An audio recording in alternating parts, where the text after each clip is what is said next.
ये महीना जनवरी का था और रात के तकरीबन 10 बजे थे। रात के सन्नाटे में झिंगुरों की आवाजें माहौल को थोड़ा डरावना बना रही थी। ऐसे में दो लोगों के कदम गांव की तरफ बढ़े जा रहे थे।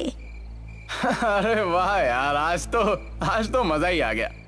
सही कहा तूने, बहुत मस्त नाच किया था उस पतली कमर वाली लड़की ने, नहीं? यार काश वो हमारे गांव में भी होती तो पूरा जंगल पार करके उसका प्रोग्राम देखने दूसरे गांव नहीं जाना पड़ता। अरे यार कदम तेज तेज बढ़ा, मुझे तो ये सोचकर डर लग रहा है कि घर पर क्या बहाना बनाएंगे। अरे हम कुछ ही मिनटों में गांव पहुंच जाएंगे। वो देख, वो कच्चा रास्ता आ गया। उसकी बात सुनकर महेश ने उस कच्चे रास्ते की तरफ देखा जिस तरफ कोई नहीं जाता था। तू पागल हो गया क्या? हम इस रास्ते से जाएंगे ये जानते हुए कि इसके बारे में कैसी कैसी अफवाहें फैली हैं। अरे तू भी ना महेश, खुद ही अपने मुंह से कह रहा है कि अफवाह फैली है और फिर डर भी रहा है। मेरी बात मान, इस रास्ते से चलते हैं। 5 मिनट के अंदर हम गांव में होंगे, वरना बड़े रास्ते से जाएंगे तो 1.5 घंटा लग जाएगा। उसकी बात सुनकर महेश ने एक बार फिर से उस कच्चे रास्ते की तरफ देखा।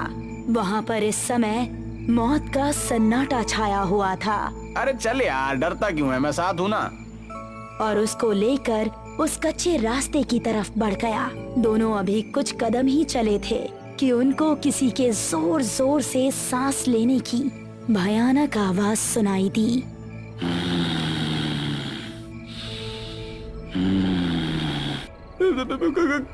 कौन है? अरे यार डरता क्यों है, कोई कुत्ता ही होगा। रमेश अभी आगे चला ही जा रहा था कि तभी उस आवाज के साथ उसको किसी के कदमों की भी आहट सुनाई देने लगी।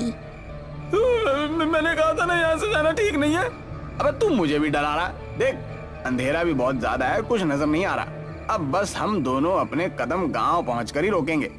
तभी महेश की आंखें फटी रह गई। उसको रमेश के ठीक पीछे 2 लाल चमकती आंखें नजर आ रही थी।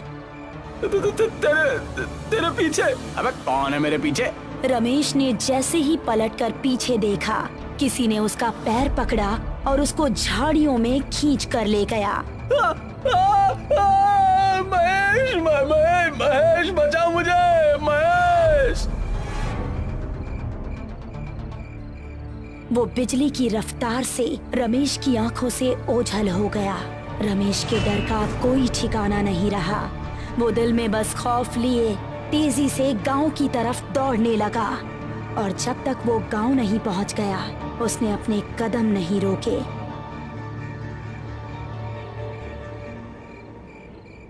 अगली सुबह जब वो गांव के कुछ आदमियों के साथ उस कच्चे रास्ते की तरफ गया तो उसको रमेश की लाश 2 टुकड़ों में जमीन पर पड़ी मिली। रमेश! उसकी आंखों से आंसू बह रहे थे और इस तरह इस कच्चे रास्ते का खौफ माधवपुर में और ज्यादा बढ़ गया। इस घटना के 3 महीने बाद मोहिनी, जो कि 21 साल की एक खूबसूरत लड़की थी, अपनी विधवा माँ और छोटी बहन मेघना के साथ इस गांव में रहने के लिए आई। बेटा, हमने वो गांव छोड़कर ठीक नहीं किया। अब पता नहीं यहाँ के लोग कैसे होंगे। मम्मी, थोड़ा तो एडजस्ट करना ही पड़ेगा ना।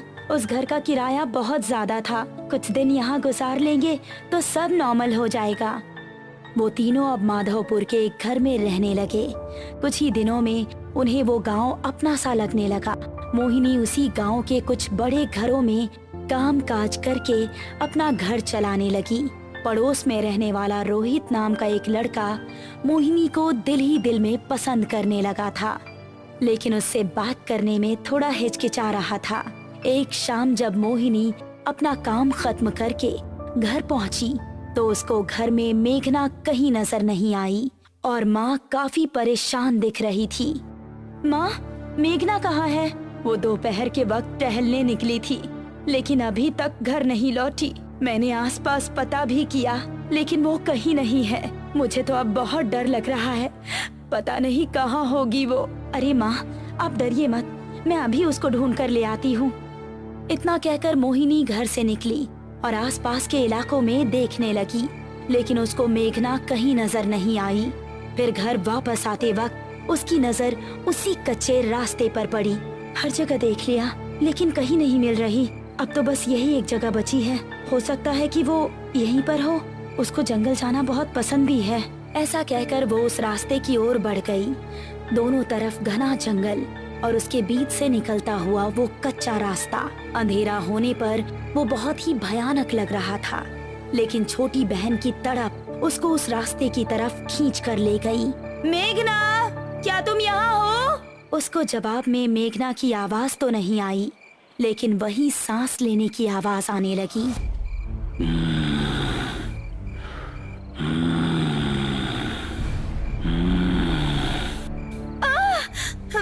ये किस जानवर की आवाज है?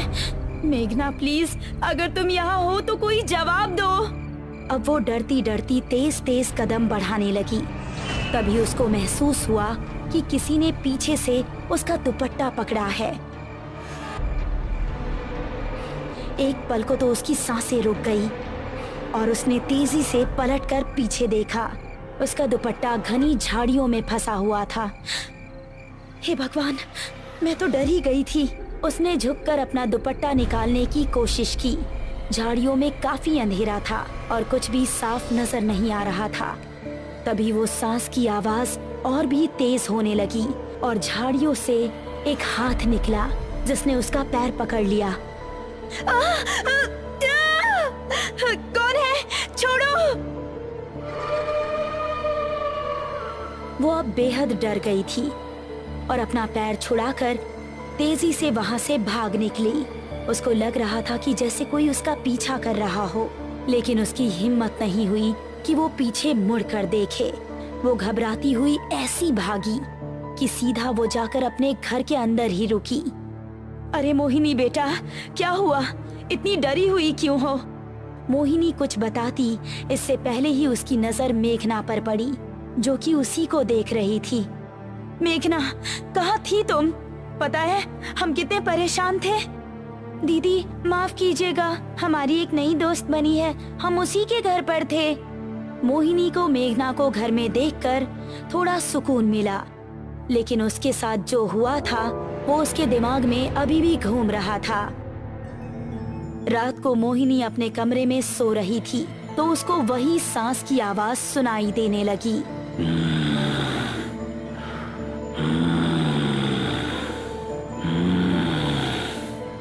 ये आवाज सुनकर वो जाग उठी और ये आवाज खिड़की की तरफ से आ रही थी। कौन है वहाँ?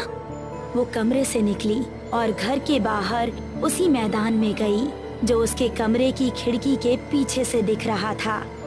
कौन है? कौन हमारा नाम पुकार रहा था? मोहिनी ने गौर किया कि ये आवाज एक पेड़ के पीछे से आ रही है जिसके नीचे बहुत अंधेरा था। वो फिर भी हिम्मत करके उसकी तरफ कदम बढ़ाने लगी। जैसे ही वो उस पेड़ के पास पहुंची, किसी ने पेड़ के पीछे से निकलकर उसको कसकर गले लगा लिया। कौन है? छोड़ो हमें! अंधेरे में कुछ नजर नहीं आ रहा था, बस उन सांसों की आवाजें आ रही थी और महसूस हो रहा था कि जिसने भी उसको पकड़ा है उसका शरीर बेहद ठंडा है।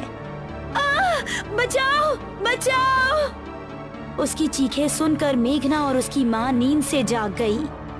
साथ ही पड़ोस में रहने वाला रोहित भी जाग चुका था। वो तीनों भागकर मोहिनी के पास पहुँचे तो देखा कि मोहिनी बेहोश पड़ी थी। मोहिनी, मोहिनी! रोहित ने उसको गोद में उठाया और उसको उसके कमरे में लेकर आया। क्या हो गया है मेरी बच्ची को? ये आखिर वहाँ पहुँची कैसे? माँ और मेघना दोनों बेहद डरी हुई थी। तभी मोहिनी को होश आ गया और उसने आंखें खोलते ही रोहित को सामने देखा। आप कौन हैं? मोहिनी, ये हमारे पड़ोसी हैं। यही तुम्हें यहाँ पर लेकर आए। तुम घर के पीछे क्या कर रही थी? मोहिनी ने अपने परिवार वालों को कुछ बताना ठीक नहीं समझा और उसने बात को टालते हुए कहा, कुछ नहीं माँ, वहाँ कोई कुत्ता बहुत देर से भौंक रहा था। उसकी आवाज हमें सोने नहीं दे रही थी, इसीलिए हम उसे वहाँ भगाने गए थे। आपको वहाँ अकेले नहीं जाना चाहिए था। हम सभी बहुत ज्यादा डर गए थे। शुक्र है आप ठीक हैं। मोहिनी को रोहित की आंखों में अपने लिए फिक्र देखकर बहुत अच्छा लगा। और इसीलिए उसने हल्का सा मुस्कुरा दिया। चलिए मैं चलता हूँ। आपको कोई भी जरूरत हो तो बेझिझक मुझसे मदद ले सकती हैं। आखिर पड़ोसी तो पड़ोसी के काम आता है। ऐसा कहकर रोहित वहाँ से वापस अपने घर चला गया। वो अपने बेड पर लेटा ही था कि उसको वही सांस लेने की भयंकर आवाज सुनाई देने लगी।